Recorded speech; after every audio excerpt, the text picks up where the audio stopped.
Guys, sa ibang mga kababayan nating OFW na umuwi sa Pilipinas, lalong-lalo na ang mga Pinay OFW, kung may mga anak naman sa Pilipinas, bakit nyo pa inuuna ang makabit or mga lalaki na nakilala nyo lang sa social media? Dahil guys, kayo ang mga biktima or mga target ng mga yan. May mga iba pa nga mga OFW or may cases na hindi na nakauwi ng buhay sa kanyang pamilya dahil inuna pa makipagkita sa kanyang lalaki. Pero dito naman sa isang kababayan natin galing sa Saudi Arabia na limasan ng gamit at ng alahas nang nakilala niya sa social media nung nasa abroad pa siya. First time niyang na-meet paglapag sa NAIA. At puwera dyan, may nabiktima ng isa pang OFW bago pa si kabayan, kayang matatawag siya na tirador ng mga OFW dahil marami na itong nabiktima.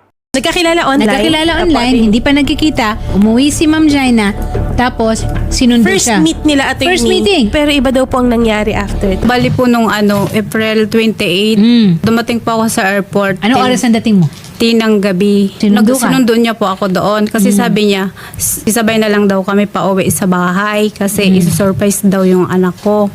Tapos yun, pagdating po doon, wala naman po siyang sasakyan. Tapos Saan ka ba sana uuwi? sa Laguna po. Biglang may dumating na yung kulay blue na parang taxi ba. Tapos sinakay niya ako doon. Dinala niya ako doon sa terminal ng Petex. Tapos yun, dumating ko doon mga alas 11:30 na yata. Tapos meron doon yung dormitos, parang hotel siya. Tapos iniwan namin yung mga gamit doon. Nag-check-in kayo? Mga gamit lang po yung iniwan namin doon. Tapos yung gamit ang chinekin? niyaya niya ako kumain sa labas. Okay. Nagbihis muna ako kasi may CR doon. Pumunta kami doon sa labas, kami kumain. Kumain mo na? Po. Tapos bumalik kami doon mga alas 2. Madaling araw na, bumalik Opo. kayo sa hotel, sa kwarto.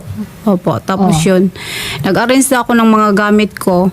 Tapos yun, bigla niya akong inano. Tapos ginano niya, uy, tanggalin mo yung yung kwintas mo kasi baka ma-snatch. Ako naman wala akong magawa. Tinanggal talaga niya. Okay. Tapos yung bracelet ko na Damascus, pinilit niyang Tinanggal rin. Hinubaran ka ng alahas. Opo, yung mga alahas ko po. Binigay mo naman. Wala po akong magawa nung inano niya ako eh. Hubarin mo yung mga alahas kasi marami nga daw pong snatcher. Snatcher. Nasa kwarto kayo eh. Sino magsasnatch niyan? Ewan ko sa kanya. Baka plano na talaga. O sige. Tapos? Nag-CR po ako. Tapos pagbalik ko, yung mga gamit ko nakaano na. Nakaayos na? Ayos na. Nakaano sa malita. May sapatos ako doon na isa na Nike. Tapos yun, biglang nawala doon. Tapos sabi niya, tara na. Mag-ano tayo, magkape. Kape na naman. Makakain nyo lang. Magkakape. Ano na alas 4 na yun. Oh, hindi ka ba Tapos, pagod? Ayaw mo ba? Hindi mo ba sinabi na hindi, mahiga na lang muna tayo. Magpahinga tayo. ayoko naman doon kasi parang lang yun eh. Parang sasakyan lang yun. Hindi yung naman parang mga pods. Sino nagbayad? Siya. Siya naman na nagbayad. Pero ginamit niya yung passport ko. Kasi may discount yan eh. Kung OFW ka. 'Di ba? Nakalagay doon. Oo, pagka-traveler, ganun. May pakita mo yung boarding pass mo. Boarding Kahit sa mga pass. malalaking hotel, 20% ka agad yan eh. 'Di ba? Sumakay kami ng elevator pababa.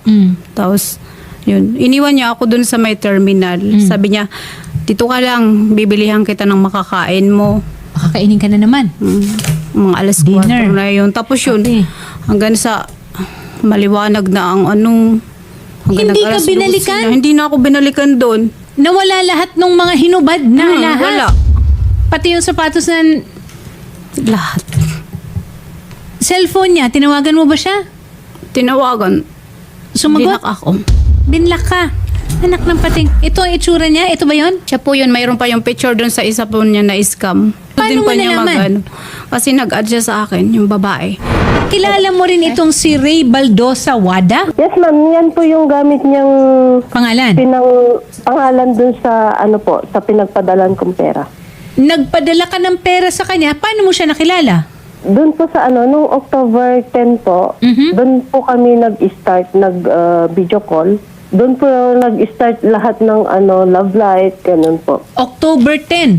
Sandali lang. So halos sabay kayo ni Jaina. Kasi Jaina, kailan kayo nagkakilala nito? Magsi 6 months pa lang. So, tama. Mga November din. Tama? Okay. Tapos, ano naman ang hiningi sa'yo ni Ray Baldosa Wada? Pera po. Magkano? Yun po, yung resibo po, 20,000 po. Bakit mo alam na si Jaina kilala rin si Ray Baldosa? Nung umuwi po siya, nag-chat po sa akin. Na kumusta, sabi niya po sa akin ang chat niya. Kala ko nagkita na kayo, sabi ko oo nagkita na kami, pero scam sabi niya. Yun po. Jaina, paano mo nalaman na kilala nga ni Charlene itong si Ray? Kasi inad niya ako, tapos sabi ko, may nag-add sa akin si Charlene, tapos sabi, wag mo siyang i-accept kasi maninira lang yan.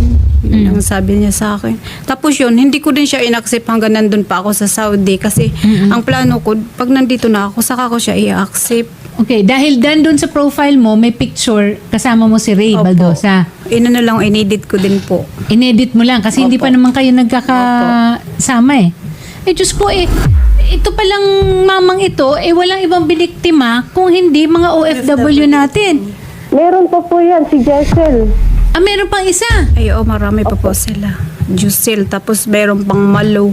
Uuwi din ngayong June. Nagbanta nga po sa mga anak niya yun eh. Sabi niya, papatay niya daw yung mga anak niya. Jesus Mariosep. So, ikaw, Charlene, kailan mo huling nakausap si Ray? Nung na po, pauwi na po si Jana. So, nitong April pa lang. Opo. Pero ngayon, nakablock ka na rin. Black na po lahat. Mga ilang taon na ba ito? Ganyan ba talaga itsura niya sa personal, Jaina? Opo. Pag video call kami, bata pa yung mukha niya, hindi naman ganun. Naka-filter. So, siguro po. Kaya nga nagulat nga po ako nung nakita ko siya dun sa airport. Oh. Sabi ko, yung ba yun? Gurang na. Ano? Gurang na. Tapos lumapit siya sa akin. May Ikaw, siya- nakilala ka niya kaagad kasi Oo, ganda. nakilala niya ako. Ganda Tapos ng may kilay. may dala siyang bag na walang laman. Tapos, nung nandun kami sa sabi niya, wag mong gagalawin yan na kasi maraming chiki yan. Sa akin. Diyos ko, talaga naman. Yun pala, doon ilalagay yung sapatos na kinuha, doon. yung hinubad niya sa'yo Hinubad na sa akin. alahas. Magkano halaga nun lahat ng hinubad niya sa'yo na alahas? Halagang 150,000 po yun kasi lahat yung tigti 21K. Sus Mariosep. Para sana yun sa tuition ng anak ko. Hindi biro kasi na malayo ka sa pamilya mo, nasa ibang bansa ka, yung emosyonal mo na estado, eh yun naman ang ginawang panabla nitong Ray Baldosa Wada na ito. Sana po kung nanonood ka man ngayon, Ribaldusa, sana makonsensya ka naman.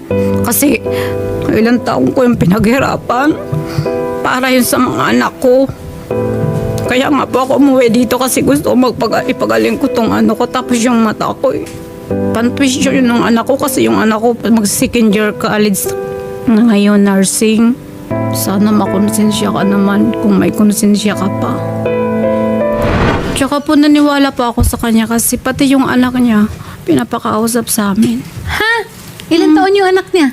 Nasa 17 years old tapos Dinadamay pa. ang dami niyang pinapakita sa amin ng mga alas, pera, Taga saan daw ito siya? taga Makati, Bangkal. Pero malamang fake yun. Tsaka baka hindi niya anak, baka binayaran lang niya yun. Tapos minsan may pinasa siyang may magandang sasakyan. Tumabi lang yun sa magandang sasakyan tapos nagpa-picture eh. Paalala sa ating mga OFW, oo, naiintindihan natin na malungkot. At saka masarap yung may naririnig ka sa umaga, may nagpapadalang message tayo. Gandang umaga. Mas maganda ka pa sa umaga. Ganyan ka, no? Ano pang sabi? Kumain ka na? Kumain ka na, huwag mo pabayaan ang sarili mo. Oo. Kasi pag nagkita tayo, ako nang mag-aalaga sa'yo. Ganun ano? Kahit huwag ka na mag-abroad, ganun, sabi niya. Naniwala naman kayo. Kasi wala naman sa akin, nag-chat na. Sergeant Paradela, ito bang ganitong mga modus ay may iba nang nagrereklamo dyan sa atin? Yung ganitong klaseng modus po? Ngayon lang po kami nakatanggap ng ganyang reklamo patungkol po dyan sa nalokong OFW po. May development na po ba sa case po ni Jaina Ma'am Jaina? po? Apo. Na-file na po natin yung complaint ni Ma'am Jaina po sa prosecutor ng Parañaque po. Na-check na ba natin? May record ba ito sa NBI? Sa PNP Siras po natin na wala pong records itong si Ray Baldosa po.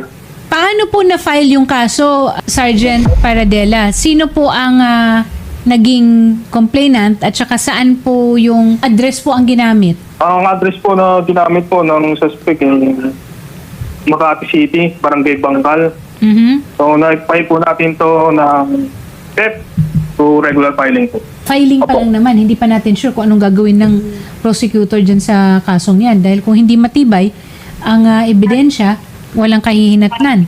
Di ba? Or kahit CCTV sa hotel. Sergeant Paradela, na-check nyo na pa ba sa hotel? Yes po, nakakuha na po tayo ng partial copy ng CCTV. CCTV sa hotel. Mhm. Opo. Partial, meaning nandoon yung yung mukha. Yes po, nandun po yung ni-label doon suspect. sa- Okay. So, nakasuot po siya ng sombrero eh. Napa-verify natin isa pang CCTV po doon na makikita po yung mukha ng suspect. Yung hotel kaya, baka mamaya yun ang madalas niyang gamitin sa mga panluloko niya? As per po ng mga staff po doon, first time lang po na ito ni suspect na nagpunta po doon kasama po ng biktima. So ano naman ang masasabi mo? Bilang siguro aral na rin at may babahagi mo na mga leksyon o aral sa ating mga kapwa OFW. Sana wag basta-basta maniniwala sa mga nag-a-add sa Facebook.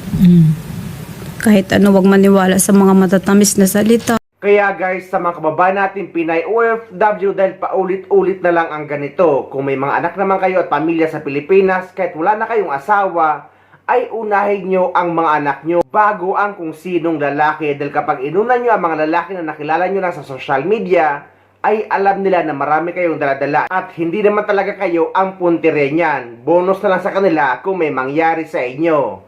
Pero ang sadya nila ang pera at mga pasalubong at mga mamahaling gamit na daladala nyo. Bayani raw ang tawag nila.